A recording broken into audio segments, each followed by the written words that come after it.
ചേലക്കര പനംകുറ്റി പള്ളിപ്പെരുന്നാൾ മഹാമഹം അതിവിപുലമായി ആഘോഷിച്ചു. നമ്മെ എന്തൊക്കെ ഓർമ്മിപ്പിക്കുന്നു എന്നുള്ളത് ഏറ്റവും വലുതായ ആശയമാണ്.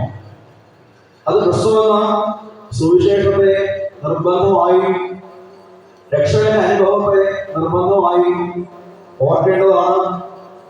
നിത്യജീവൻ എന്നുള്ളത് എത്രമേ ആഴത്തിൽ അതിനെ പഠിക്കണമെന്നതും ഓർക്കേണ്ട സന്ദർഭങ്ങളാണ് ഓരോ പെരുന്നാളുകളും.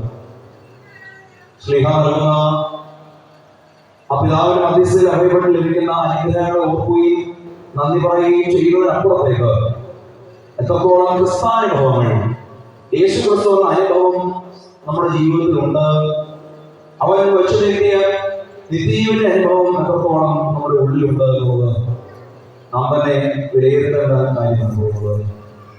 അതിലൊരു പാളിച്ച ജീവിതത്തിൽ വന്നു പോകുന്നെങ്കിൽ ഏറ്റുപറഞ്ഞ് ഉപേക്ഷിക്കാനും ക്രിസ്താനുഭവങ്ങളെ ജീവിതത്തോട് ചേർത്ത് വയ്ക്കുവാനും ശ്ലീഹന്മാർ പുരുഷനെ വഹിക്കുകയും പുരുഷനെ വഹിക്കുകയും അതിനുവേണ്ടി ജീവിക്കുകയും ചെയ്യുന്ന പോലെ കഷ്ടതകളും ദുഃഖങ്ങളും ഒക്കെ ജീവിതത്തിൽ വരുമ്പോൾ അതിനെ ഇരുകൈയും സ്വീകരിച്ച് ക്രിസ്തുവിന്റെ മുറിവുകളോട് താതാത്മ്യപ്പെടുന്ന അനുഭവങ്ങളിൽ വളരുമ്പോഴാണ് മറന്നു നടക്കുന്ന ക്രിസ്താനുഭവങ്ങളും മറന്നുപോകുന്ന നിത്യജീവന്റെ അനുഭവങ്ങളൊക്കെ നമ്മുടെ ഓർമ്മയിലേക്കും നമ്മുടെ ജീവിതത്തിലേക്കും കൊണ്ടുവരുവാൻ നമുക്ക് ഇടയാകുന്നത്.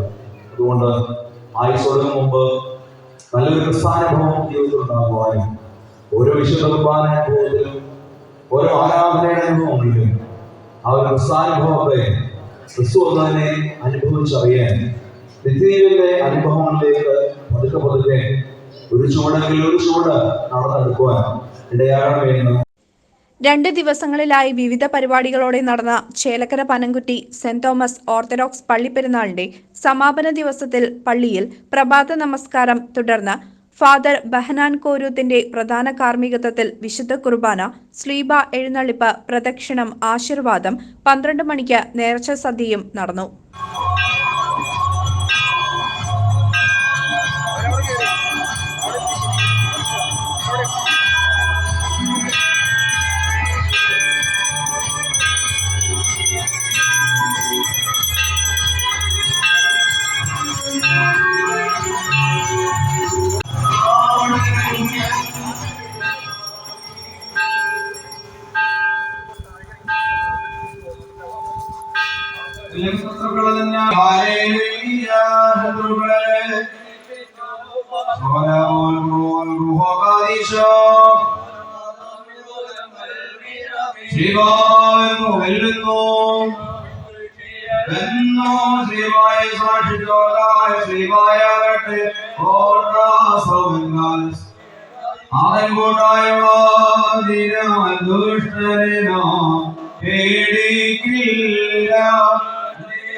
സമാധാനം ദേശമേ ദേശനിവാസികളെ നിങ്ങൾക്ക് സമാധാനം.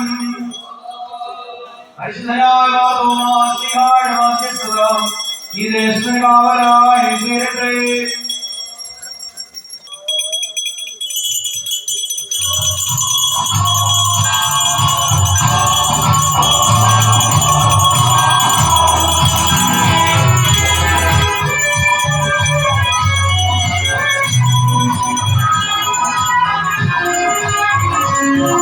വൈകിട്ട് 6:30 OCYM യുവജന പ്രസ്ഥാനം അണിയിച്ചൊരുക്കിയ കൊച്ചിൻ കൈരളി കമ്മ്യൂണിക്കേഷൻസ് അവതരിപ്പിച്ച ഗാനമേളയും പെരുന്നാൾ ആഘോഷത്തിനെ വർണ്ണാഭമാക്കി.